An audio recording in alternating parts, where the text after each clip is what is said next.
எகிப்து மற்றும் கிரேக்க காலங்களில் மறைநிலை குழுக்கள் இருந்தது. அது எல்லோருக்கும் திறந்த மதங்கள் மாதிரி கிடையாது. சிலருக்கு மட்டும் ரகசிய அறிவு சீக்ரெட் சிஸ்டம் பேஸ்ல இருக்கும். இப்போ இஸ்லாமை எக்ஸாம்பிளா எடுத்து சொன்னால், இஸ்லாம் எப்படிப்பட்ட மார்க்கம்? உண்மை எல்லோருக்கும் பொதுவானது. எல்லாருக்குமே ரூல்ஸ் அண்ட் ரெகுலேஷன்ஸ் ஒன்னாதானே இருக்கும். ஆனால் அந்த சீக்ரெட் சிஸ்டம் அப்படி இருக்காது. அந்த கிளப்ல இன்வைட் இருந்தாதான் உள்ளே அனுமதி கொடுக்கப்படும். உள்ளே நடப்பதை வெளியே சொல்லக்கூடாது. ஒரு ஆளு மட்டும் ஸ்பெஷல் என்று ஃபீல் கொடுப்பாங்க. அந்த ஸ்பெஷல் ஃபீலிங் தான் ஆபத்து. அல்லாஹ் சூரா அல் இஸ்ராவில் உங்களுக்கு மிக குறைந்த அறிவு மட்டுமே வழங்கப்பட்டுள்ளது என்று கூறுகிறான்.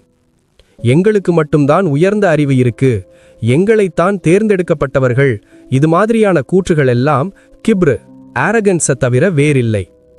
அவங்க நம்பிட்டு இருக்கிற அந்த ஷைத்தானையும் அதே ஆரகன்ஸ் தான் வழிதவரச் செய்தது.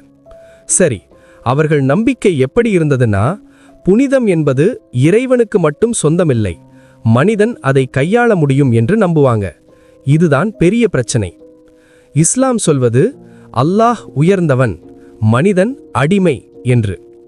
ஆனால் இந்த குழுக்கள் சொல்வது நாங்கள்தான் ஸ்பெஷல், எங்களுக்கு தான் மேலான அறிவு இருக்கு என்றும், ஷைத்தானை வழிபடுவதால அல்லாவை எதிர்க்கும் பவர் ஷைத்தானுக்கு கொடுக்க முடியும்னும் என்ற ஒரு மாய நம்பிக்கையில இருக்கிறாங்க.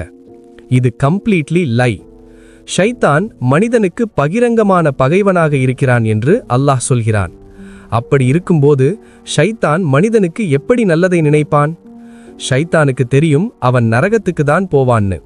அவர்களையும் அவனோடு நரகத்திற்கு தான் அழைத்து கொண்டு செல்ல போகிறான் என்பது அந்த கூட்டத்துக்கு விளங்க